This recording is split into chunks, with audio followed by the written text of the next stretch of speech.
Christ est notre souverain sacrificateur expiatoire. Monsieur Gerald Weston. C'est bon d'être ici. Avez-vous eu connaissance de la panne de courant que nous avons éprouvée la semaine dernière? Je ne sais pas ce qu'il en est de vous, mais il m'arrive parfois, lorsque je jeûne, de devenir un peu somnolent, et je me suis alors mis à penser: quand aurons-nous cette bonne tempête, au moment où cela nous arrangerait le plus? Vous savez, cette panne de courant aurait bien pu se produire aujourd'hui, ce qui aurait fait notre affaire, vu que cela nous aurait permis de somnoler maintenant sans que personne ne s'en aperçoive. Et oui, nous avons tous nos petits problèmes personnels. Certains vont se faire surprendre en train de ronfler, tandis que d'autres se sentiront tenaillés par la faim ou par la soif. Tous auront cependant un problème en commun: le péché. Romains 3, verset 23 ne dit-il pas en effet: « Tous ont péché et sont privés de la gloire de Dieu ». Je suppose que la plupart d'entre nous comprennent cela. Cela m'a toujours rendu un peu furieux d'entendre des individus dire que nous enseignons le salut par les œuvres, ou que nous n'avons jamais appris à connaître le véritable Jésus-Christ. Ce n'est pas ce que l'Église de Dieu m'a enseigné. Je comprenais que nous avons tous un problème avec le péché et que nous ne sommes pas parfaits à l'heure actuelle. De par nous-mêmes, nous ne sommes pas purs. Il nous faut le sacrifice de Jésus-Christ pour être lavés de nos péchés. Dans Romains 7, verset 18, nous voyons que l'apôtre Paul avait aussi un problème avec le péché. Il savait qu'il n'était pas encore parfait. Voyons-le. Romains 7, verset 18. Ce qui est bon, je le sais, n'habite pas en moi, c'est-à-dire dans ma chair. J'ai la volonté, mais non le pouvoir de faire le bien. Un peu plus loin, au verset 24, il ajoute: « Misérable que je suis, qui me délivrera de ce corps de mort ?» Au verset suivant, il donne la réponse: « Grâce soit rendue à Dieu par Jésus-Christ notre Seigneur. » Vous savez, nous avons le même problème avec le péché que l'apôtre Paul. À ceux qui n'en seraient pas convaincus, 1 Jean chapitre 1 verset 8 annonce: 1 Jean chapitre 1 verset 8: « Si nous disons que nous n'avons pas de péché, nous nous séduisons nous-mêmes, et la vérité n'est point en nous. Si nous confessons nos péchés, il est fidèle et juste pour nous les pardonner, et pour nous purifier de toute iniquité. Si nous disons, verset 10, que nous n'avons pas péché, nous le faisons menteur, et sa parole n'est point en nous. » En ce jour des expiations, j'espère que nous confessons nos péchés, et que nous nous approchons de Dieu, non pas imbus de nous-mêmes, mais revêtus d'humilité, sachant que nous ne sommes que chair, et que, de ce fait, notre existence sur terre ne sera que temporaire, après quoi nous mourrons. Et n'était le sacrifice de Christ et le fait qu'il vive en nous et soit disposé à nous ressusciter à la fin, nous resterions morts pour l'éternité. Le péché n'est pas quelque chose d'anodin, il a des conséquences. Romains 6, verset 23, nous dit que le péché entraîne une pénalité, la mort. Romains 6, verset 23, car le salaire du péché, c'est la mort. Il y a donc une pénalité. Mais le don gratuit de Dieu, c'est la vie éternelle en Jésus-Christ notre Seigneur. Ce jour des expiations aborde le sujet du péché et de la mort.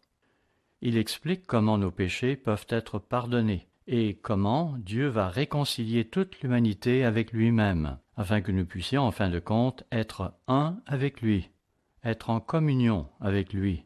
C'est là l'exacte signification du terme anglais « atonement », être un avec Dieu. En ce jour, nous rechercherons la source du péché et verrons comment Dieu fera pour ôter cette source qui influençait l'humanité.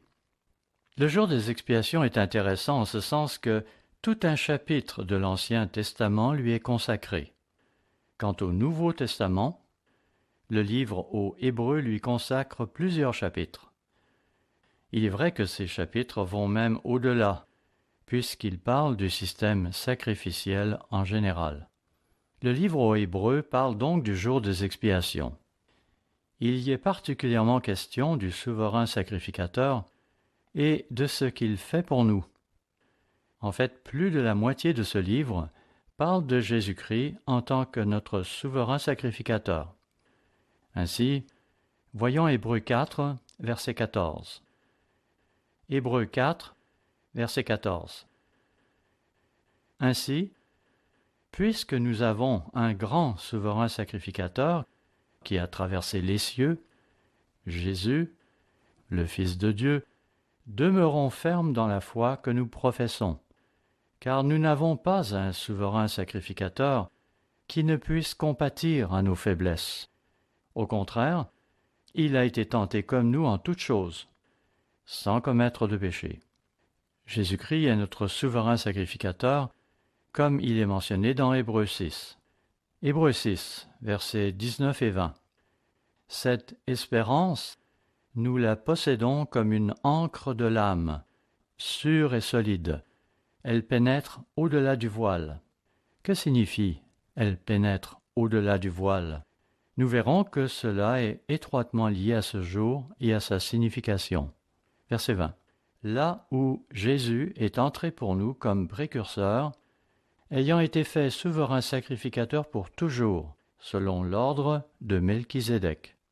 Nous pourrions lire d'autres passages qui, eux aussi, montreraient que Jésus-Christ est notre souverain sacrificateur. Vous savez, si nous n'avions pas l'Ancien Testament, il nous serait difficile de savoir en quoi consiste la tâche d'un souverain sacrificateur. Il nous incombe par conséquent de nous tourner vers le 16e chapitre du Lévitique, un chapitre qui parle précisément de ce jour que nous observons, à savoir le jour des expiations. Un chapitre qui nous montre en quoi consistait le rôle du souverain sacrificateur. Sans l'apport de l'Ancien Testament, comment pourrions-nous en effet comprendre le livre aux Hébreux? Tournons-nous donc vers Lévitique chapitre 16 et je tâcherai de vous simplifier un peu ce qui y est dit. Je me souviens d'avoir entendu des sermons sur ce sujet et d'en avoir ensuite donné à mon tour. Et il semble que, peu importe la partie de Lévitique 16 que vous considérez, il y est toujours question d'un sacrifice animal. C'est vrai, mais il ne faudrait cependant pas en conclure qu'on y sacrifie tout un cheptel. En fait, il n'y aura que 5 animaux qui seront mis de côté et seulement 4 d'entre eux seront sacrifiés. Oui, seuls 4 seront tués, car le 5e sera relâché. Je me souviens d'avoir donné un sermon sur le même sujet alors que j'étais au Canada, et à cette occasion, j'avais découpé dans du carton des représentations de ces 5 animaux. Il s'agissait d'un jeune taureau, de 2 boucs et de 2 béliers. Quand on parcourt le chapitre 16 du Lévitique, on commence par nous fournir quelques détails. Puis on fait le point tout en résumant. Ensuite, on revient sur l'intégralité du sujet. Le mieux serait de considérer comment le tout est structuré. Alors allons-y. Le tout commence avec la mort des 2 fils d'Aaron qui avaient offert du feu profane sur l'autel. Il en est question dans Lévitique 16, verset 1. Lévitique 16, verset 1. L'Éternel parla à Moïse après la mort des 2 fils d'Aaron qui moururent en se présentant devant l'Éternel. Verset 2. L'Éternel dit à Moïse, « Parle à ton frère Aaron, afin qu'il n'entre pas en tout temps dans le sanctuaire, au-dedans du voile, devant le propitiatoire qui est sur l'arche, de peur qu'il ne meure, car j'apparaîtrai dans la nuée sur le propitiatoire. » Il est évident donc qu'il n'était pas permis de se présenter dans le sanctuaire, le Saint des Saints, en tout temps, mais seulement en certaines circonstances, en fait, une seule fois durant l'année. Certains vont objecter, « Oui, mais n'ont-ils pas eu à déplacer l'arche ainsi que le tabernacle? Alors, comment concilier tout cela? » Bon, comprenez qu'on parle ici d'entrer dans le sanctuaire pour rendre un service à Dieu. Lors de leur déplacement, à l'époque, il leur fallait évidemment démonter le tout, puis le réinstaller ailleurs. Cependant, après s'être acquittés de cette tâche, ils ne devaient plus pénétrer dans le sanctuaire, excepté à cette seule occasion. Il serait bon pour vous de vous faire une idée de la structure du tabernacle et de son enceinte. essayez de vous en faire une image mentale. Si vous n'avez jamais vu une représentation graphique de tout cela, peut-être en trouverez-vous une à la fin de votre Bible. En gros, disons que c'est une structure rectangulaire, une structure sans toit qui est délimitée par un rideau. À l'une de ses extrémités, la partie est, il y a une ouverture qui permet d'accéder à l'enceinte, encore appelée le parvis. En franchissant l'ouverture, on arrivera tout d'abord à ce qui est appelé l'autel des holocaustes. Aux quatre coins de cet autel se trouvaient 4 cornes. Grâce à elles, les carcasses d'animaux offerts en sacrifice étaient maintenues au-dessus du brasier et ne passaient donc pas au travers. Puis, en progressant vers l'ouest, à l'intérieur du périmètre de l'enceinte, on arrivait ensuite à la cuve. C'était l'endroit où se pratiquaient les ablutions. Cette cuve pouvait contenir beaucoup d'eau. Nous ne savons pas aujourd'hui à quoi elle ressemblait, mais on sait qu'elle permettait aux sacrificateurs de se laver. Ensuite, en allant plus loin vers l'ouest, on rencontrait une tente, le tabernacle proprement dit. Celui-ci comportait un toit qui couvrait une structure composée de planches. Il y avait 4 couvertures au tabernacle. La plus belle était brodée. Au-dessus d'elle, il y avait une couverture en poil de chèvre. Ensuite, une couverture en peau de bélier. Enfin, une couverture en peau de dauphin qui couvrait les 3 autres. L'ensemble était appelé le tabernacle ou tente d'assignation où il rencontrait Dieu. Ce tabernacle était lui-même divisé en 2 parties, le lieu saint et le saint des saints. Les 2 premiers tiers constituaient le lieu saint. Ensuite, on rencontrait un voile au-delà duquel se trouvait le saint des saints où était l'arche de l'alliance. On ne pouvait s'aventurer au-delà du voile qu'une seule fois par année, et seul le souverain sacrificateur était habilité à le faire. Le lieu saint contenait la table des pains de proposition qui étaient changés chaque sabbat. Là se trouvait aussi l'autel des parfums, du moins dans le tabernacle que Moïse avait fait construire au désert selon les instructions divines. C'était sur cet autel des parfums où, soir et matin, on brûlait le parfum sacré. Enfin, il y avait le chandelier d'or dont on devait également arranger les lampes chaque jour, soir et matin. Entre parenthèses, on peut se faire une bonne idée de ce chandelier en regardant la ménorah à 7 branches communément utilisée par les Juifs. Veuillez à présent vous reporter à Lévitique chapitre 16, où nous lisons au verset 4, Lévitique 16, verset 4, « Il se revêtira de la tunique sacrée de lin et portera sur son corps des caleçons de lin. Il se ceindra d'une ceinture de lin et il se couvrira la tête d'une tiare de lin. Ce sont les vêtements sacrés dont il se revêtira après avoir lavé son corps dans l'eau. Ce sont là des vêtements sacrés.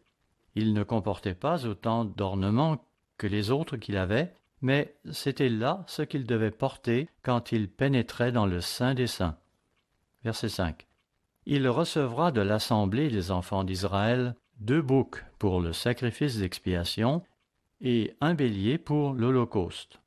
En entrant en fonction, revêtu de ses vêtements sacrés, il devait avoir avec lui un jeune taureau, 2 béliers et 2 boucs. L'un des béliers servira d'holocauste pour lui-même, l'autre servira d'holocauste pour le peuple. Il acceptera les 2 boucs du peuple en tant qu'offrande pour le péché. Verset 6. Aaron offrira son taureau expiatoire, et il fera l'expiation pour lui et pour sa maison.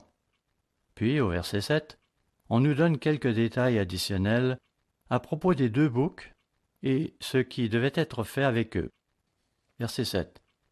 Il prendra les 2 boucs et il les placera devant l'Éternel à l'entrée de la tente d'assignation.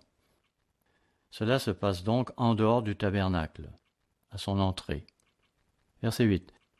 Aaron jettera le sort sur les 2 boucs, un sort pour l'Éternel et un sort pour Azazel. Ici, il convient de préciser que la Bible anglaise mentionne non pas le terme Azazel, mais le terme scapegoat, un terme qui peut prêter à confusion de nos jours. Il faut comprendre que, dans le langage d'autrefois, scapegoat ou plutôt scapegoat, comme on l'écrivait à l'époque, faisait alors allusion au bouc qui serait emmené dans un lieu solitaire, donc au bouc qui serait laissé libre. Hélas, au fil des années, on en vint à contracter scapegoat en scapegoat, terme qui a fini par se faire attribuer un sens totalement différent de celui qui lui était attribué à l'origine. En effet, pour les Anglais, scapegoat de nos jours a le sens de bouc émissaire, l'opposé de ce que l'Écriture assigne à ce bouc, comme nous le verrons par la suite. C'est que ce bouc, loin de porter injustement les fautes des autres, est en réalité celui qui a incité ceux-ci à pécher. Oui, ce bouc symbolise en réalité Satan, celui qui nous pousse au péché, celui-là même qui sème la confusion parmi les êtres humains. La parole de Dieu nous dit que le temps viendra où ce qui est mal sera appelé bien, et ce qui est bien passera pour mal. Il me semble que nous sommes arrivés à une telle époque, car ceux qui proclament la vérité, ceux qui font le bien, se font maintenant persécuter. Frères et sœurs, je dois vous avouer que il est extrêmement difficile aujourd'hui de suivre à la trace M. Weston et plutôt que d'abandonner ou plutôt que d'étirer en longueur ou de comprimer à outrance le texte que j'ai traduit et que je suis en train de lire, je vous propose tout simplement, de temps en temps, comme maintenant, d'intercaler une petite pause afin de pouvoir ensuite être à nouveau en phase avec lui. Je m'excuse pour ce contretemps, mais il n'y a pas d'autre moyen aujourd'hui.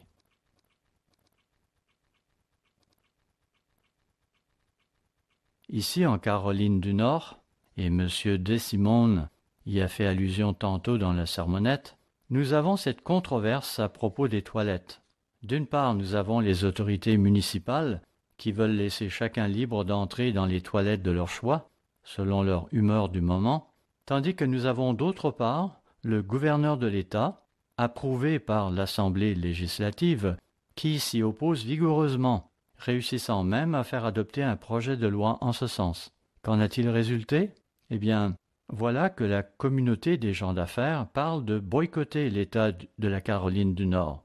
Sur ce, beaucoup de petits commerçants et d'entreprises de tout genre, conscients du fait qu'ils vont voir diminuer leur chiffre d'affaires, se mettent à pousser les hauts cris. « Nous allons être acculés à la faillite !» Et le même scénario va se répéter dans d'autres États. C'est de l'intimidation.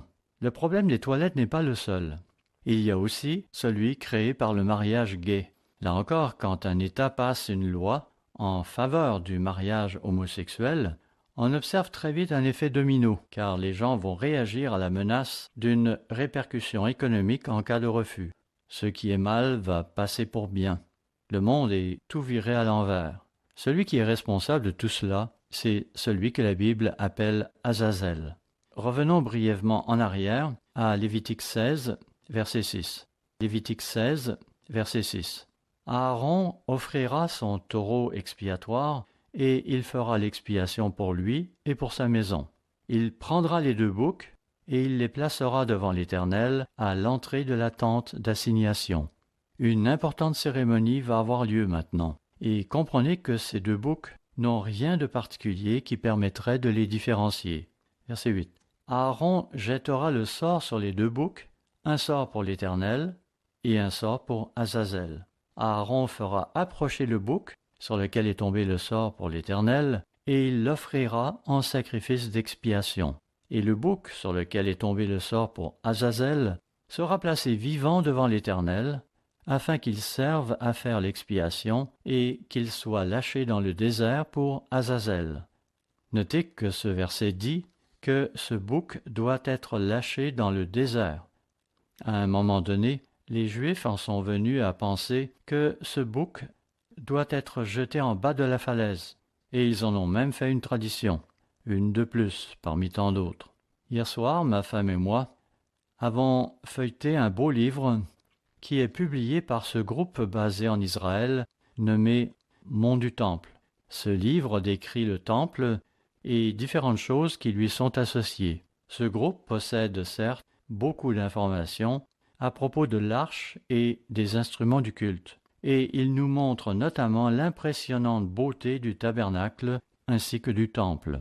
Lorsque vous considérez ces tissus et la façon dont ils ont été brodés, tout cela n'a rien de banal. Cependant, certaines de leurs traditions étaient tout simplement sans fondement, en particulier celles qui voulaient que le bouc soit jeté en bas de la falaise. Ceci n'est nullement corroboré par les Écritures, en particulier par le verset 10. À partir du verset 11 de Lévitique 16, nous allons revoir ces choses avec davantage de détails. Rappelons que les 5 premiers versets de Lévitique 16 forment une première section, tandis que les versets 6 à 10 en forment une autre. Puis, au verset 11, on revient au taureau et au bélier et aux 2 boucs, et on nous dit quel sort leur est réservé. Et cela s'accomplira en 2 temps. À nouveau, une petite pause, si vous n'y voyez pas d'inconvénient.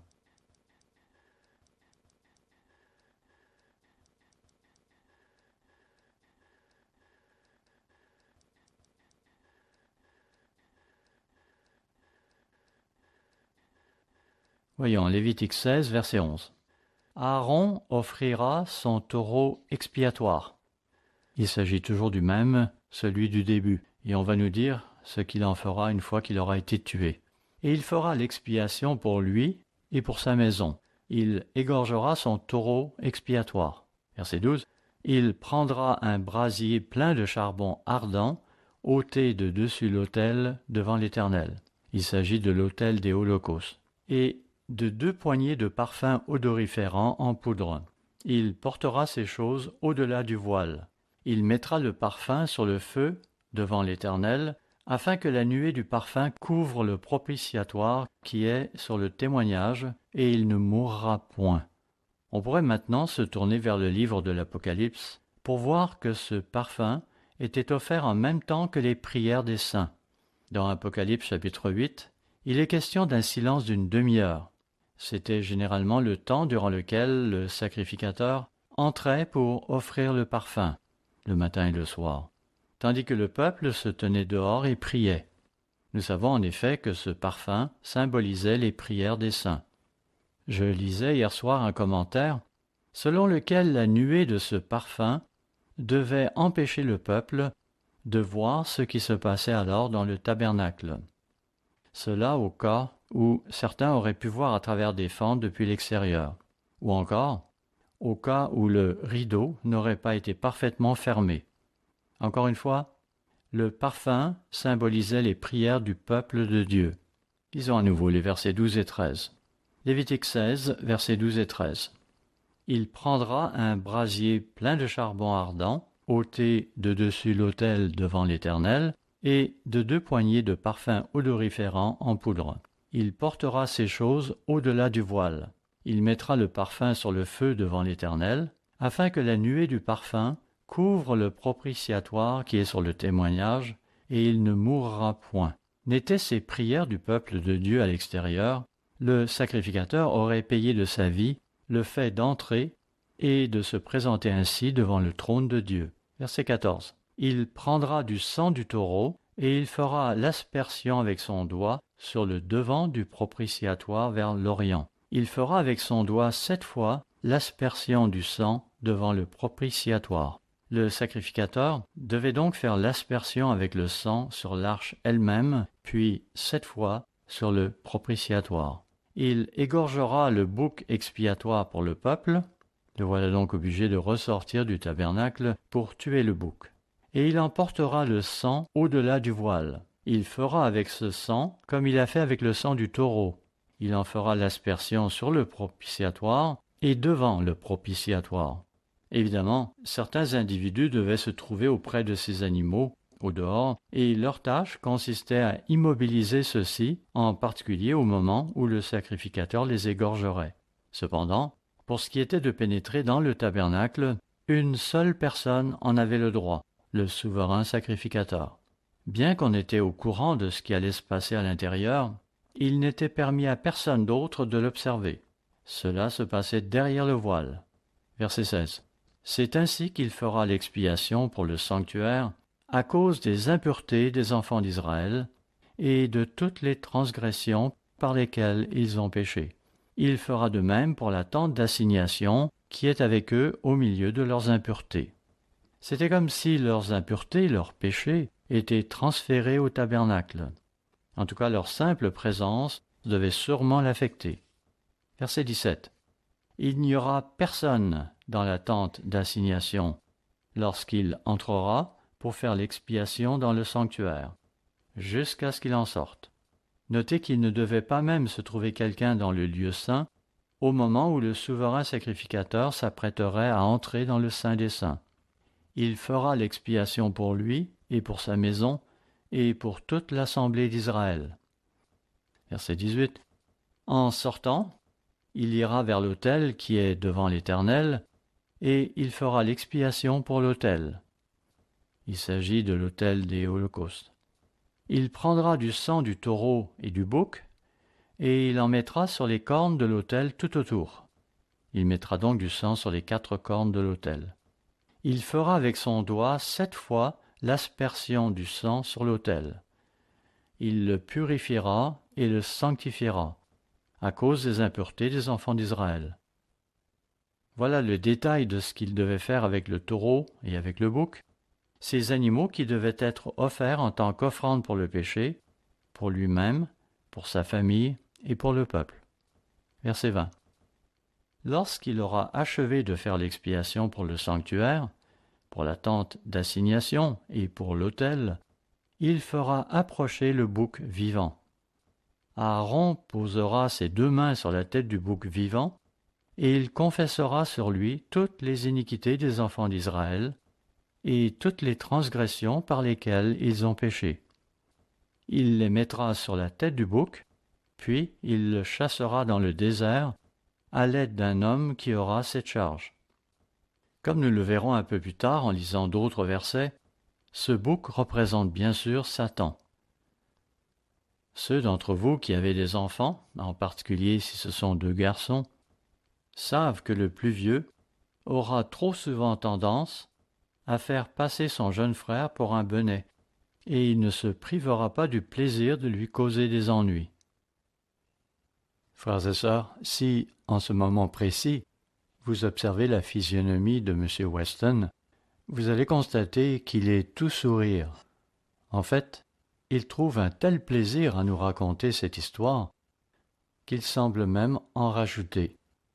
Il nous conte ici une anecdote dont il garde le précieux souvenir.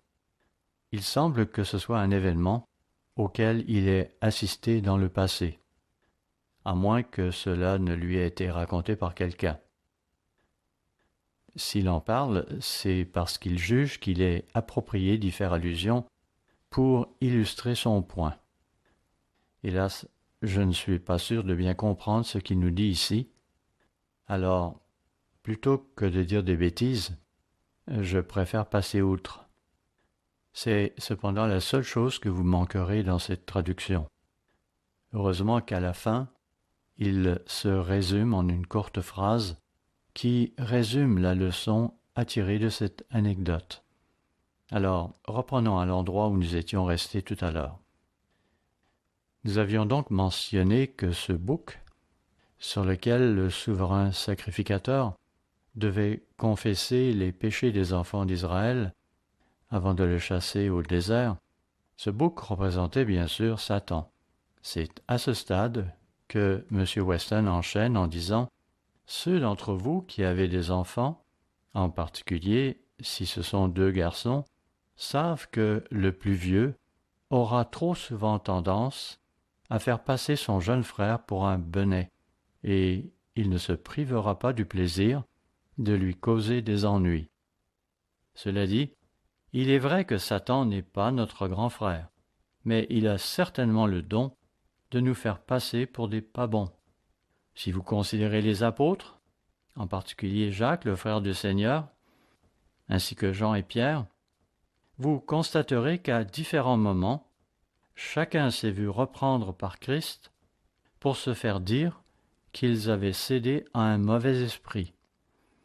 Ainsi Pierre se fit dire « Arrière de moi, Satan !» À Jacques et à Jean, Christ dit « Vous ne savez pas de quel esprit vous êtes animés. » Et pourtant, dans ces deux cas, ceux-ci ne se sentaient coupables de rien. Et oui, il est si facile de penser qu'on n'est pas en tort, alors que dans les faits, c'est tout le contraire. Un des problèmes qui nous guettent cette année, et auquel il est si facile de succomber, et il nous faudra alors nous en repentir, c'est tout ce qui a trait à la politique. Ne prenons pas parti pour un groupe quel qu'il soit. De toute façon, cette année, il me semble difficile d'avoir une préférence. Mais, de façon générale, il y a un parti politique dans ce pays qui est toujours du mauvais côté de toute question morale, tandis que l'autre semble au moins être du bon côté, encore que ceci soit très discutable, car souvent il aura tendance à capituler sous la pression de l'opinion publique. Comprenez bien que la démocratie n'est pas la forme de gouvernement prônée par Dieu. Ceci devrait être particulièrement évident cette année, en 2017. Je ne sais pas ce qu'il en est de vous, mais personnellement, je suis dégoûté par ce que je vois dans les bulletins de nouvelles. Il y a tant de façons pour nous de tomber dans les pièges de ce monde. Et Satan est là qui nous y encourage. Il encourage les gens à prendre leur revanche. Avez-vous déjà regardé un film à propos de deux personnages, dont l'un est bon et l'autre mauvais? Lorsque le film achève et que le méchant se fait tuer, vous devez parfois vous maîtriser pour ne pas exulter de joie. Mais il peut aussi arriver à l'occasion que l'on prenne le parti de celui qui se conduit mal. Si tel est le cas, c'est parce que le metteur en scène aura réussi à nous influencer en ce sens. Je me souviens par exemple de ce film du nom de Cool Runnings, où il était question de ces compétitions de bobsleigh impliquant la Jamaïque. J'étais allé voir ce film avec ma femme et une autre personne de notre parenté.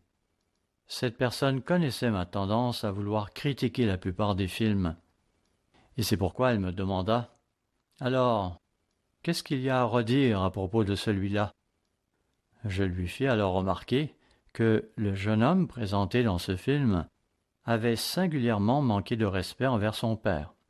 À cela, elle répondit « Oui, mais ce dernier ne s'était-il pas comporté en parfait abruti? N'était-ce pas plutôt Hollywood qui lui dictait un tel comportement ?» répliquai-je. Tout cela influencera notre façon de penser, que nous en soyons conscients ou non. Il nous faut apprendre à exercer notre sens critique, à faire preuve de discernement, car il y a tant de choses dont nous devons nous repentir. Pensez par exemple à Lot. Comment a-t-il pu commettre tant de choses répréhensibles après avoir été épargné lors de la destruction de Sodome? C'était l'influence de la société qui l'entourait. Pourtant, Dieu parlait de Lot le juste. Oui, c'était l'influence de la société autour de lui qui le faisait agir ainsi. La même chose peut aussi nous arriver, vu que Satan est toujours le maître de ce monde. Notez ce qu'Apocalypse 12, verset 9 dit à son sujet. Apocalypse 12, verset 9. « Et il fut précipité, le grand dragon, le serpent ancien, appelé le diable et Satan, celui qui séduit toute la terre. Il fut précipité sur la terre, et ses anges furent précipités avec lui. » Oui, Satan séduit toute la terre, et celui qui est séduit, par définition, ne sait pas qu'il est séduit. Vous savez, ce n'est pas parce que nous sommes membres de l'Église qu'il ne nous est pas possible d'être séduits à notre tour. Le fait est que, dans un domaine ou un autre, nous allons l'être, probablement même dans plusieurs domaines. Il nous faut donc mener une lutte constante, et ce n'est pas facile. Voyez ce qu'en dit Éphésiens chapitre 2, versets 1 à 3. Éphésiens chapitre 2, commençons verset 1. « Vous étiez morts par vos offenses et par vos péchés, dans lesquels vous marchiez autrefois selon le train de ce monde, selon le prince de la puissance de l'air, de l'esprit qui agit maintenant dans les fils de la rébellion. Nous tous aussi, verset 3, nous étions de leur nombre, et nous vivions autrefois selon les convoitises de notre chair, accomplissant les volontés de la chair et de nos pensées, et nous étions par nature des enfants de colère comme les autres. Je pense que nous pouvons dire honnêtement que nous avons fait quelques progrès avec le temps, pas vrai? Quant à moi, je me souviens de ces mauvaises pensées auxquelles je permettais jadis d'envahir mon esprit, des pensées où dominait la violence, par exemple. Les garçons sont connus pour entretenir des rêves fous. Les psychologues ont un nom pour tous ces types de rêves que les gens vont avoir. Il y a par exemple le rêve du héros souffrant. C'est quand le gars rêve de venir au secours de la belle demoiselle en détresse.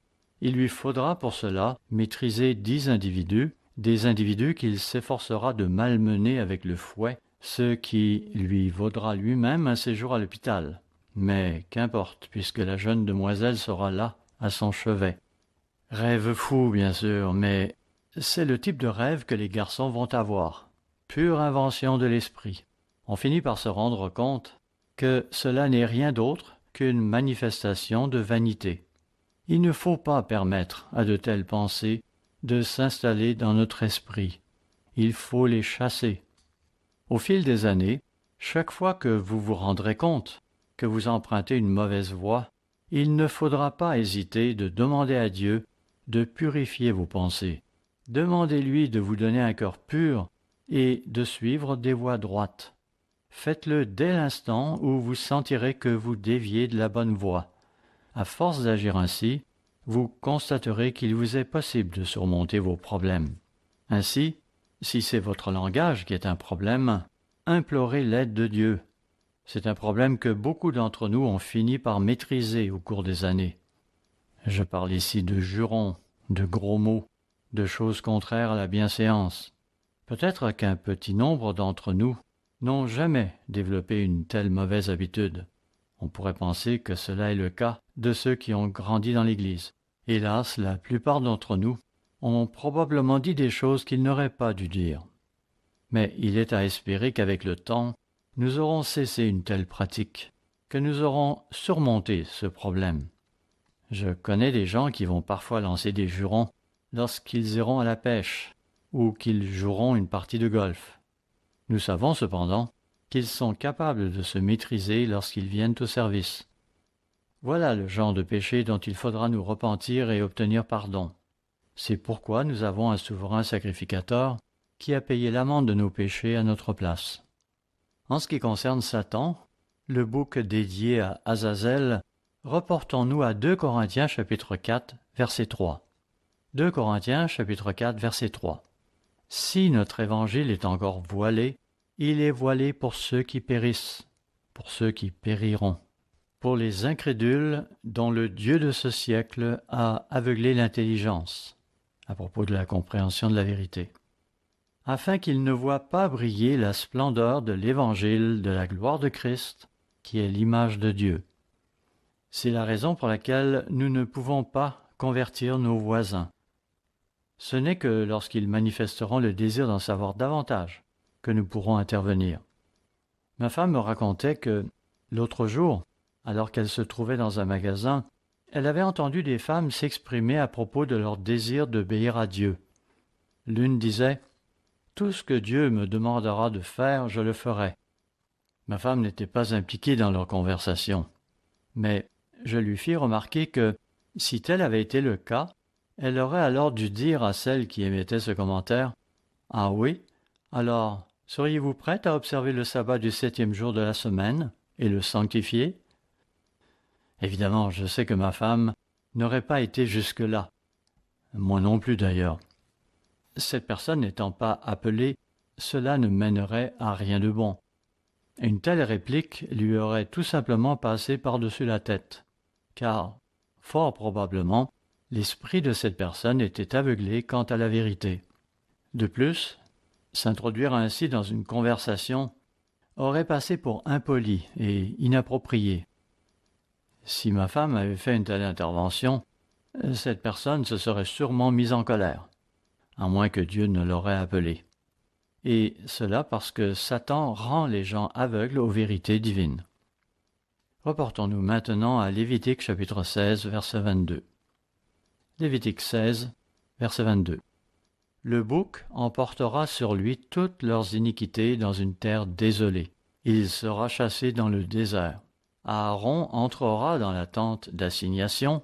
Il quittera les vêtements de lin qu'il avait mis en entrant dans le sanctuaire, et il les déposera là. C'était là que se trouvait la table des pains de proposition, de même que l'autel des parfums et le chandelier. Verset 24. Il lavera son corps avec de l'eau dans un lieu saint, on ne sait rien de cet endroit, et reprendra ses vêtements. Puis il sortira, offrira son holocauste et l'holocauste du peuple, et fera l'expiation pour lui et pour le peuple. Le voilà donc qui a offert en sacrifice d'expiation son taureau pour lui-même, ainsi que le bouc pour le peuple. Il a aussi relâché le bouc pour Azazel. Il a également offert en holocauste les 2 béliers, un pour lui-même et un pour le peuple. Verset 25. Il brûlera sur l'autel la graisse de la victime expiatoire. Celui qui aura chassé le bouc pour Azazel lavera ses vêtements et lavera son corps dans l'eau.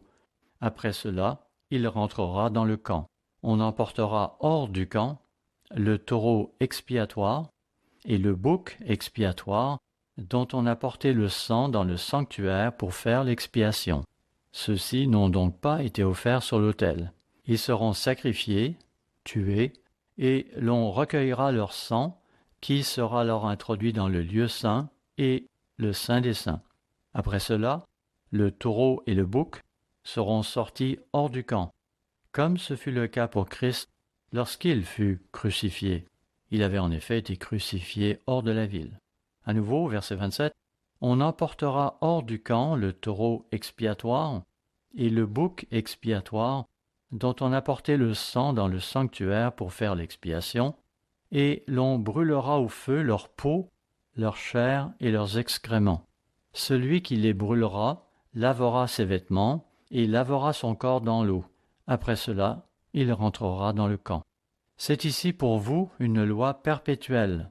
Au 7e mois, le 10e jour du mois, aujourd'hui donc, vous humilierez vos âmes. Vous savez bien sûr que par humilier son âme, on entend jeûner. C'est là une chose bien connue parmi les Juifs, ainsi que d'autres, en particulier les érudits de la Bible. Il nous faut donc humilier nos âmes, c'est-à-dire jeûner. Ceux qui s'humilient ainsi reconnaîtront qu'ils sont faibles et qu'ils ne sont pas si importants. Et il est un fait que, de par nous-mêmes, nous n'avons pas de valeur, car nous mourrons tous un jour et retournerons alors à la poussière. Seuls ceux avec qui Dieu travaille en ce moment ont de la valeur. Il est vrai que les autres avec qui Dieu ne travaille pas encore ont aussi de la valeur, car le jour viendra où il travaillera aussi avec eux. En effet, le plan de Dieu inclut en fin de compte toute l'humanité, mais chacun sera appelé en son temps. Dieu nous commande donc d'humilier nos âmes afin que nous nous rendions compte de notre faiblesse. Verset 31. Ce sera pour vous un sabbat, un jour de repos, et vous humilierez vos âmes. C'est une loi perpétuelle. L'expiation sera faite par le sacrificateur qui a reçu l'onction et qui a été consacré pour succéder à son Père dans le sacerdoce. Il se revêtira des vêtements de lin, des vêtements sacrés. Il fera l'expiation pour le sanctuaire de sainteté, il fera l'expiation pour la tente d'assignation et pour l'autel, et il fera l'expiation pour les sacrificateurs et pour tout le peuple de l'assemblée. Nous voyons cette cérémonie répétée d'année en année. Elle revêt beaucoup d'importance, quoique beaucoup de gens passent par-dessus tout cela sans s'en rendre compte. C'est parce qu'ils n'ont aucune idée de la profonde signification du jour des expiations. Cependant, il n'en est pas de même en ce qui nous concerne, car Dieu a révélé ces choses à M. Herbert Armstrong, ainsi qu'à l'ensemble de l'Église au fil des années. Je me souviens que M. Herbert Armstrong avait l'habitude de se référer au livre aux Hébreux, même durant ses émissions radiophoniques. Il citait alors des passages où il est question de Christ en tant que souverain sacrificateur. Je dois avouer que je n'ai pas toujours compris ces choses à l'époque. Si je me souviens bien, j'étais encore un adolescent à ce moment-là. Et vous savez, il a même repris ce thème des années plus tard, alors qu'il vivait à Tucson, en Arizona. Oui, le livre aux Hébreux est un livre important, car il établit un lien avec ce jour que nous célébrons aujourd'hui. Allons à Hébreux chapitre 8, où nous découvrirons ce lien qui existe entre l'Ancien Testament et le Nouveau. Il y est question de Jésus-Christ en tant que notre souverain sacrificateur. Voyons-le au verset 1. Hébreux 8, verset 1.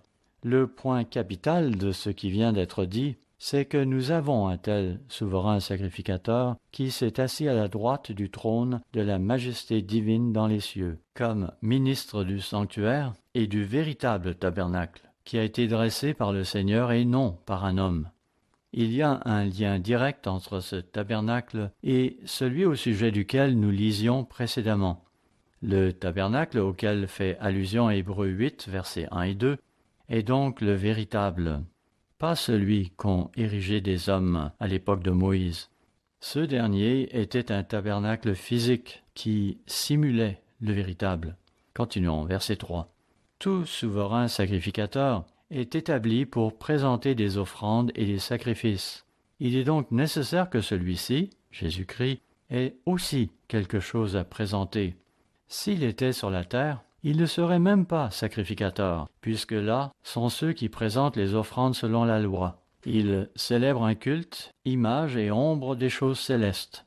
Oui, le tabernacle érigé au désert, et je pense qu'on pourrait en dire autant du temple de Jérusalem, qui fut grosso modo bâti selon le modèle de l'autre, tout cela symbolisait quelque chose d'autre, quelque chose de beaucoup plus grandiose. À nouveau, il célèbre un culte, image et ombre des choses célestes, comme Moïse en fut divinement averti lorsqu'il allait construire le tabernacle. Et soin lui fut-il dit de tout faire d'après le modèle qui t'a été montré sur la montagne. Effectivement, Moïse ne s'est pas contenté de donner quelques instructions sommaires, disant « Écoutez, il nous faut un endroit pour célébrer notre culte. Il nous faut bâtir un autel, installer quelques lampes et présenter du pain. Oh, et puis, c'est vrai, il y a aussi cette arche, et nous ferions bien de la placer derrière un voile. Non, ce n'est pas ainsi que les choses se sont déroulées. Tout cela ne fut pas conçu par un homme, mais plutôt selon les instructions précises de Dieu, de celui qui allait se présenter plus tard en la personne de Jésus-Christ,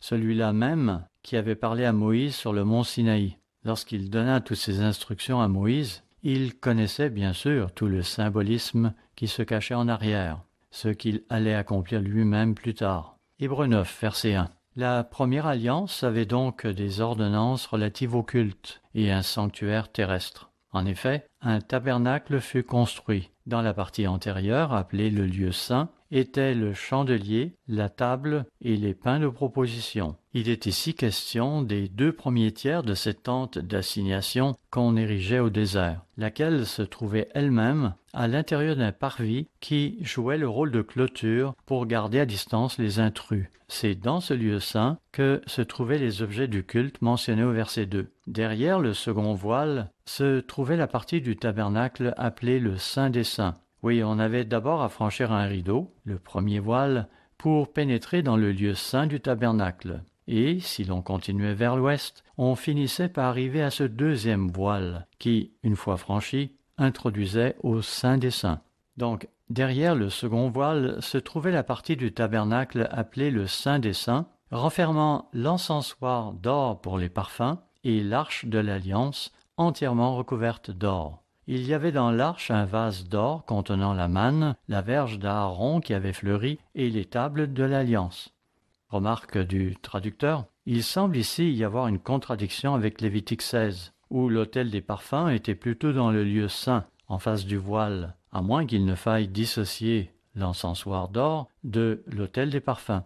Par ailleurs, notez qu'il y ait aussi question d'un vase d'or contenant de la manne, lequel se trouvait à l'intérieur de l'arche. Cette arche contenait aussi la verge d'Aaron qui avait fleuri. un miracle de Dieu dont le but avait été d'identifier Aaron en tant que celui que Dieu approuvait, contrairement aux 250 rebelles qui voulaient usurper son rôle. M. Wallace Smith a donné un excellent sermon sur l'Arche de l'Alliance. Si vous ne l'avez pas encore écouté, je vous recommande de le faire. Il y parle de ce que l'arche contenait et de ce que représentait la manne, la verge d'Aaron et les tables de pierre. Il y aborde quantité de détails et je crois qu'une telle étude vous sera profitable, même si vous l'avez déjà faite antérieurement. Hébreux 9, verset 5. Au-dessus de l'arche étaient les chérubins de la gloire, couvrant de leur ombre le propitiatoire. Ce n'est pas le moment de parler en détail là-dessus. Autrement dit, nous ne disposons pas de tous les détails, mais connaissons tout de même les points importants. Verset 6. Or, ces choses étant ainsi disposées, les sacrificateurs qui font le service entrent en tout temps dans la première partie du tabernacle, où ils s'occupent des pains de proposition, des lampes et du parfum. Et dans la seconde, le souverain sacrificateur seul entre une fois par an, non sans y apporter du sang qu'il offre pour lui-même et pour les péchés du peuple. Notez que seul le souverain sacrificateur entre dans cette seconde partie, et cela une seule fois par année. Et quel est ce jour? C'est le 10e jour du 7e mois. En écrivant ces choses, Paul parle des événements qui se produisent ce jour-là, et notamment du service qui s'effectue au temple. Toujours en se référant à ce jour particulier, il mentionne Christ en tant que notre souverain sacrificateur. Verset 8. Le Saint-Esprit montrait par là que le chemin du lieu très saint, c'était là que Dieu apparaissait, là que Dieu rencontrait Moïse, là où le souverain sacrificateur entrait pour offrir à Dieu les prières des saints, ainsi que le sang de ses animaux. Le Saint-Esprit montrait par là que le chemin du lieu très saint n'était pas encore ouvert, tant que le premier tabernacle subsistait. Autrement dit, le peuple n'avait pas encore un accès direct à Dieu. Ce n'était que le souverain sacrificateur qui avait ce privilège. Et encore, une seule fois par an. Il se présentait alors devant Dieu en notre nom. Verset 9. C'est un symbole pour le temps présent. Il signifie que les dons et sacrifices présentés ne peuvent rendre parfait sous le rapport de la conscience celui qui rend ce culte. Ils étaient, avec les aliments, les boissons et les diverses ablutions, des ordonnances charnelles imposées seulement jusqu'à une époque de réformation. Ceci était accompli pour un temps et préfigurait donc un événement à venir. Verset 11. Mais Christ est venu comme souverain sacrificateur des biens à venir. Il a traversé le tabernacle plus grand et plus parfait qui n'est pas construit de main d'homme, c'est-à-dire qui n'est pas de cette création. Ainsi, Christ entra dans un autre temple, un autre tabernacle, et celui-là était au ciel. Et il est entré une fois pour toutes dans le lieu très saint, non avec le sang des boucs et des veaux, mais avec son propre sang, ayant obtenu une rédemption éternelle.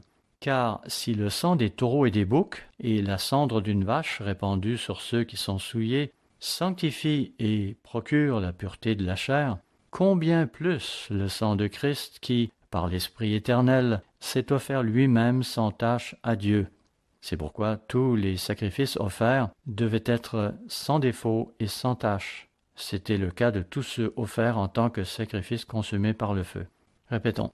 Combien plus le sang de Christ qui, par l'Esprit éternel, s'est offert lui-même sans tache à Dieu, purifiera-t-il votre conscience des œuvres mortes, afin que vous serviez le Dieu vivant. Et c'est pour cela qu'il est le médiateur d'une nouvelle alliance, afin que, la mort étant intervenue pour le rachat des transgressions commises sous la première alliance, ceux qui ont été appelés reçoivent l'héritage éternel qui leur a été promis. Si vous en avez un, mettez un signet à l'endroit où vous êtes, car nous allons brièvement retourner à Hébreux chapitre 8. Là, au verset 6, il est dit que Christ est venu en tant que souverain sacrificateur pour établir une nouvelle alliance. Hébreux 8, verset 6. Mais maintenant, il a obtenu un ministère d'autant supérieur qu'il est le médiateur d'une alliance plus excellente, qui a été établie sur de meilleures promesses. Vous savez, les gens vont nous accuser d'être une Église qui veut encore être sous l'ancienne alliance, alors qu'eux seraient à présent une Église basée sur la nouvelle alliance. Ce qu'ils veulent dire par là, c'est que nous observons encore le sabbat et tous ces jours saints, y compris ce jour des expiations. Et puis nous suivons ces lois au sujet des animaux purs et impurs. Eux, par contre, sont sous la grâce. Ils n'ont pas à observer le sabbat. Ils peuvent choisir un autre jour. Ils peuvent aussi choisir d'autres jours saints, des jours issus du paganisme, et il leur est permis de manger ce qu'ils veulent. Bref, ils peuvent faire ce que bon leur semble, car ils ne sont pas sous l'ancienne alliance. Notez cependant que la nouvelle alliance est établie sur de meilleures promesses. Verset 7. En effet, si la première alliance avait été sans défaut, il n'aurait pas été question de la remplacer par une seconde. Il y avait donc un défaut avec la première. Mais quel était ce défaut? Verset 8. Car c'est avec l'expression d'un blâme que le Seigneur dit à Israël, « Voici, les jours viennent, dit le Seigneur, où je ferai avec la maison d'Israël et la maison de Juda une alliance nouvelle. » Une autre fausse idée que les gens vont se faire, c'est de considérer que la nouvelle alliance est pour les non-juifs. Cela n'est dit nulle part. Ce que les Écritures disent, c'est plutôt que la nouvelle alliance sera établie avec la maison d'Israël et la maison de Juda. Par ailleurs, tous, autant que nous sommes, nous devons devenir des Israélites spirituels. Oh, nous pouvons être un Israélite selon la chair, tout en étant un gentil au sens spirituel. À l'inverse, il est possible d'être un gentil au sens physique et tout de même un Israélite au sens spirituel. Espérons que nous ferons partie de ce deuxième groupe. On voudra donc être un Israélite spirituel. Verset 9. Non comme l'alliance que je traitais avec leur père, le jour où je les saisis par la main pour les faire sortir du pays d'Égypte. Car ils n'ont pas persévéré dans mon alliance, et moi non plus, je ne me suis pas soucié d'eux, dit le Seigneur. Le verset 10 précise en quoi consiste cette nouvelle alliance. Mais voilà l'alliance que je ferai avec la maison d'Israël après ces jours-là, dit le Seigneur.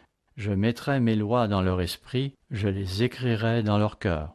Cela dit, les gens vont interpréter cela comme voulant dire que Dieu parle à notre cœur. Par conséquent, tout ce qu'il me dira, c'est ce qu'il me faudra faire. Mais non, ce n'est pas là ce que disent les Écritures. Les Écritures disent au contraire, je mettrai mes lois dans leur esprit, pas celles de Gerald Weston, mais celles de Dieu, et je les écrirai dans leur cœur. Notez qu'il met ses lois d'abord dans notre esprit, puis dans notre cœur. Ce n'est donc pas uniquement l'affaire du cœur, c'est aussi à propos de l'esprit. Et il ajoute, « Et je serai leur Dieu, et ils seront mon peuple. » Personne n'enseignera plus son concitoyen, ni personne son frère, en disant « Connais le Seigneur », car tous me connaîtront, depuis le plus petit jusqu'au plus grand d'entre eux. Évidemment, cette promesse ne se réalisera que dans le futur. Verset 12. Parce que je pardonnerai leurs iniquités, c'est une promesse, et que je ne me souviendrai plus de leurs péchés. Cela dit, sous l'ancienne alliance et sous l'administration des sacrificateurs d'antan, il n'y avait pas vraiment un réel pardon des péchés. En effet, le sang des taureaux, des boucs et des veaux ne pouvait pas vraiment payer l'amende de nos péchés. C'est impossible. David comprenait que Dieu n'était pas intéressé par ces animaux qu'on lui offrait en sacrifice. Comme on peut le lire dans Psaume 51, il est plutôt intéressé par notre attitude. Voit-il en nous un cœur brisé et contrit après que nous ayons péché? Seul le sacrifice de Christ est en mesure de faire l'expiation des péchés de toute l'humanité. Si nous revenons maintenant à Hébreux chapitre 9, mais cette fois au verset 23, nous lisons Hébreux 9, verset 23. Il était donc nécessaire, puisque les images des choses qui sont dans les cieux devaient être purifiées de cette manière, que les choses célestes elles-mêmes le soient, par des sacrifices plus excellents que ceux-là. Car Christ n'est pas entré dans un sanctuaire fait de main d'homme, en imitation du véritable, mais il est entré dans le ciel même, afin de comparaître maintenant pour nous devant la face de Dieu. Et ce n'est pas pour s'offrir lui-même plusieurs fois qu'il y est entré, comme le souverain sacrificateur entre chaque année dans le sanctuaire, mais pour offrir un autre sang que le sien. Autrement, il aurait fallu qu'il ait souffert plusieurs fois depuis la création du monde. Mais maintenant, à la fin des siècles, il a paru une seule fois pour effacer le péché par son sacrifice. Oui, Jésus-Christ est notre souverain sacrificateur. Il a offert son sang pour notre rédemption. Quand il se présenta devant son Père au ciel, Je ne crois pas qu'il apparut devant lui avec ce même sang. Non, je crois que cela doit être pris symboliquement. Ce n'est pas avec son sang qu'il se présenta devant son Père pour être agréé par lui en ce matin particulier où on agitait la gerbe devant l'Éternel. N'empêche qu'il a bien répandu son sang pour nous, littéralement. Pour ce qui est de l'avoir aussi répandu devant son Père au ciel, cela doit vraisemblablement être considéré symboliquement, et non au pied de la lettre. Poursuivons. Verset 27. Et comme il est réservé aux hommes de mourir une seule fois, après quoi vient le jugement, de même Christ, qui s'est offert une seule fois pour porter les péchés de beaucoup d'hommes, apparaîtra sans péché une seconde fois à ceux qui l'attendent pour leur salut. Comprenez que certaines de ces choses doivent être vues sous leur aspect symbolique. Pensez par exemple à la doctrine de la transsubstantiation, ou dans le catholicisme et quelques autres religions traditionnelles, ils pensent qu'à l'occasion de l'Eucharistie, lorsqu'ils prennent le pain et le vin, ceci se change littéralement en le sang et le corps de Christ. Hébreux 10, verset 10. En effet, la loi, qui possède une ombre des biens à venir, et non l'exacte représentation des choses, ne peut jamais, par les mêmes sacrifices qu'on offre perpétuellement chaque année, amener les assistants à la perfection. Autrement, n'aurait-on pas cessé de les offrir, puisque ceux qui rendent ce culte, étant une fois purifiés, n'auraient plus aucune conscience de leurs péchés. Mais le souvenir des péchés est renouvelé chaque année par ces sacrifices. Car il est impossible que le sang des taureaux et des boucs ôte les péchés. C'est pourquoi Christ, entrant dans le monde, dit « Tu n'as voulu ni sacrifice ni offrande, mais tu m'as formé un corps. Tu n'as agréé ni holocauste, ni sacrifice pour le péché. » Manifestement, Dieu ne trouve aucun plaisir dans les sacrifices d'animaux, même s'il est évident que c'est lui qui a établi cette pratique.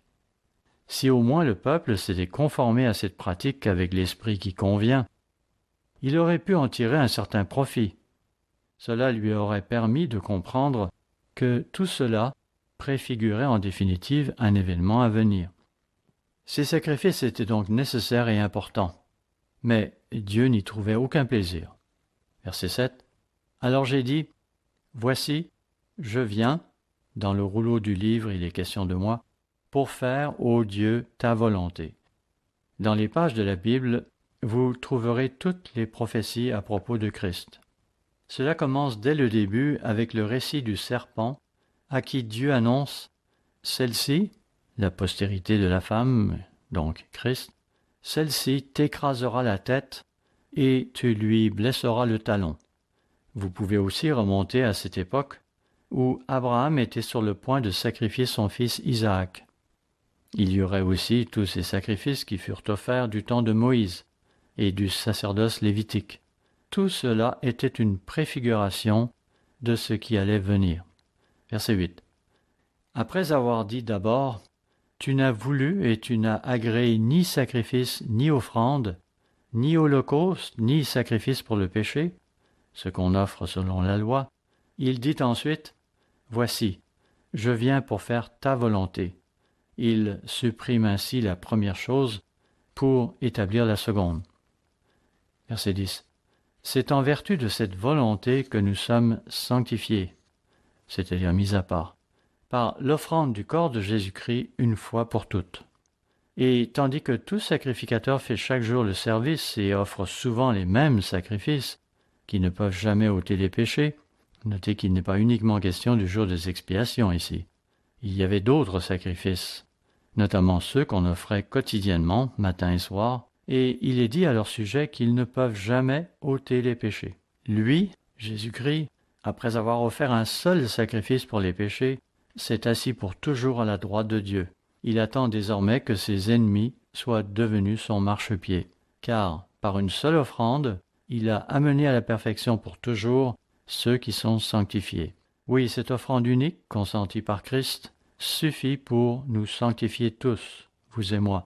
Le livre aux Hébreux dit clairement qu'il ne nous est pas permis de retourner à la pratique de nos anciens péchés. Voyez par exemple Hébreux chapitre 10, verset 26. Hébreux, chapitre 10, verset 26. Car si nous péchons volontairement, après avoir reçu la connaissance de la vérité, il ne reste plus de sacrifice pour les péchés.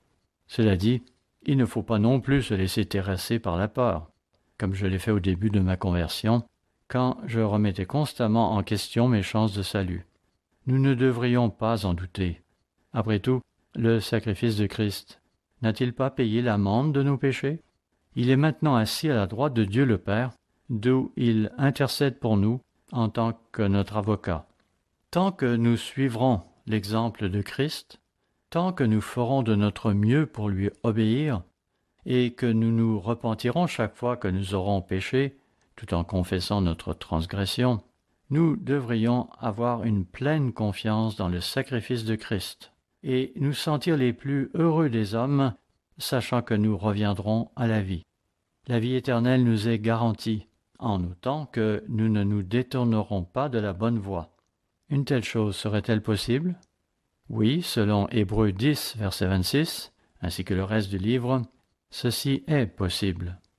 Il nous faut donc nous accrocher et simultanément mettre notre confiance dans le fait que nos péchés nous ont été pardonnés. Nous avons un avocat auprès du Père là-haut dans les cieux, Jésus-Christ, notre souverain sacrificateur. Dans Hébreux 10, verset 11, nous lisions « Tandis que tout souverain sacrificateur fait chaque jour le service et offre souvent les mêmes sacrifices, lui, verset 12, après avoir offert un seul sacrifice pour les péchés, s'est assis pour toujours à la droite de Dieu. Il attend désormais, verset 13, que ses ennemis soient devenus son marchepied, car, verset 14, par une seule offrande, il a amené à la perfection pour toujours ceux qui sont sanctifiés. Continuons, verset 15. Hébreux 10, verset 15. C'est ce que le Saint-Esprit nous atteste aussi, car après avoir dit « Voici l'alliance que je ferai avec eux, après ces jours-là, dit le Seigneur, je mettrai mes lois dans leur cœur, et je les écrirai dans leur esprit. » Il ajoute « Et je ne me souviendrai plus de leurs péchés, ni de leur iniquité. » Combien réconfortante aussi cette pensée exprimée dans Psaume 103, où il est dit « Autant l'Orient est éloigné de l'Occident, autant il éloigne de nous nos transgressions. Comme un père a compassion de ses enfants, l'Éternel a compassion de ceux qui le craignent. Il ne se souvient donc plus de nos péchés. » Le verset 18 enchaîne disant, Hébreux 10, verset 18, « Or là où il y a pardon des péchés, il n'y a plus d'offrande pour le péché. » Ainsi donc, frères, nous avons au moyen du sang de Jésus une libre entrée dans le sanctuaire. Nous avons donc maintenant accès au trône même de Dieu, par-delà le voile, et nous pouvons nous adresser à Dieu en tant que notre Père. Nous venons devant lui au nom de notre souverain sacrificateur Jésus-Christ. Christ nous a donc donné l'autorisation d'aller vers le Père. Verset 20. Par la route nouvelle et vivante qu'il a inaugurée pour nous au travers du voile, c'est-à-dire de sa chair. Et nous avons un souverain sacrificateur établi sur la maison de Dieu. Approchons-nous donc avec un cœur sincère, dans la plénitude de la foi, les cœurs purifiés d'une mauvaise conscience et le corps lavé d'une eau pure. Retenons fermement la profession de notre espérance, car celui qui a fait la promesse est fidèle. Ce sont là des paroles très encourageantes pour qui les comprend bien. C'est très encourageant, en effet, d'entendre qu'il nous est maintenant permis de venir en sa présence dans la plénitude de la foi, grâce au sacrifice qui a été offert pour nous. Le verset 25 poursuit en nous exhortant à ne pas abandonner notre assemblée, comme c'est la coutume de quelques-uns. Notez que souvent on va ignorer le verset 24, ce qui fera parfois dire à certains « Pourquoi rouler 1h30 pour m'assembler avec d'autres personnes, pour finalement ne rien faire d'autre que visionner un DVD ?» Ceux qui parlent ainsi ont manifestement fermé l'œil sur ce que dit le verset 24. Alors voyons-le, verset 24. « Veillons les uns sur les autres pour nous exciter à l'amour et aux bonnes œuvres. » Donc, s'il est vrai que nous nous présentons devant Dieu pour l'adorer et le louer Et pour nous pénétrer de ses voies, il nous est aussi demandé de le faire dans le but de nous encourager mutuellement. Oui, la fraternisation pratiquée lors des assemblées sabbatiques est essentielle. Voilà pourquoi nous ne devons pas nous soustraire à ces assemblées, et cela d'autant plus que nous voyons s'approcher le jour. Nous le savons, Satan va être mis à l'écart. Comme nous l'avons vu, c'est lui qui nous incite à pécher. La raison pour laquelle nous jeûnons aujourd'hui, c'est pour éviter de marcher dans ses voies, de nous laisser gagner par la vanité. Ésaïe 14 et Ézéchiel 28 nous montrent comment il s'était laissé envahir par la vanité jusqu'au point de vouloir supplanter Dieu et de l'évincer de son trône. Dieu fut alors obligé de le démettre de ses fonctions. Une autre raison pour laquelle il nous demande de jeûner, c'est parce que cela nous permettra de vaincre Satan du fait que cela nous rapproche de Dieu. Lorsque nous nous humilions devant Dieu, cela le rapproche de nous et nous permet ainsi de vaincre. Psaume 35, verset 13, définit clairement ce qu'on entend par humilier son âme. Voyons-le. En fait, commençons au verset 11. Psaume 35, verset 11. De faux témoins se lèvent, ils m'interrogent sur ce que j'ignore. Verset 12. Ils me rendent le mal pour le bien. Mon âme est dans l'abandon. Verset 13. Et moi, quand ils étaient malades, je revêtais un sac, j'humiliais mon âme par le jeûne. Je priais, la tête penchée sur mon sein. Donc, le fait de jeûner nous permet de rester humbles. Nous savons que Satan était devenu trop épris de lui-même. Lorsque Christ reviendra en tant que roi des rois et seigneur des seigneurs, que fera-t-il en premier lieu? Apocalypse chapitre 20 nous le dit. Voyons-le. Apocalypse chapitre 20 verset 1. Puis je vis descendre du ciel un ange qui avait la clé de l'abîme et une grande chaîne dans sa main. Il saisit le dragon, le serpent ancien, qui est le diable et Satan, et il le lia pour 1000 ans. Il le jeta dans l'abîme, ferma et scella l'entrée au-dessus de lui, afin qu'il ne séduise plus les nations jusqu'à ce que les 1000 ans soient accomplis. Après cela, il faut qu'il soit délié pour un peu de temps.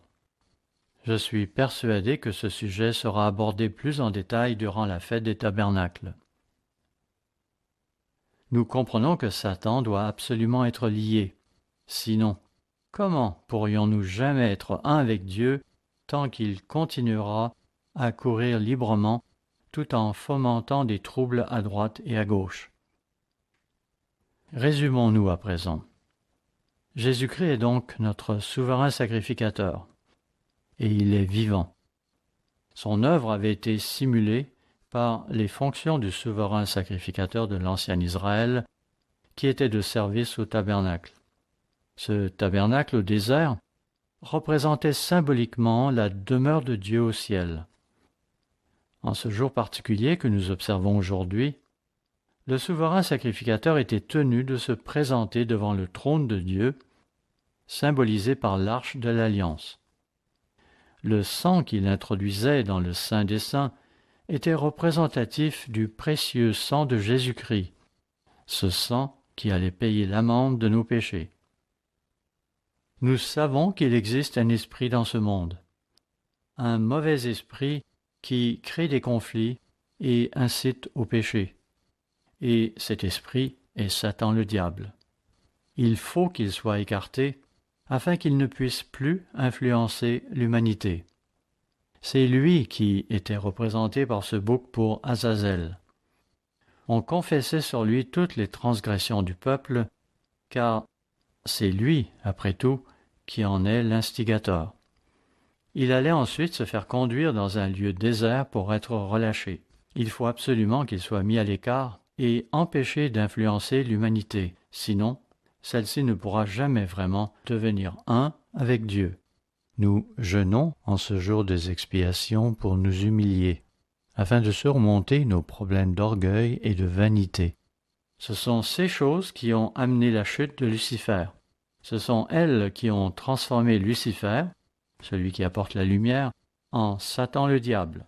Alors que nous nous privons de nourriture en ce jour, et que nous souffrons peut-être même un peu de la faim, comprenons bien que ceci est une fête spirituelle, une fête qui nous apporte une merveilleuse connaissance du plan de Dieu et de sa façon de l'accomplir ici-bas.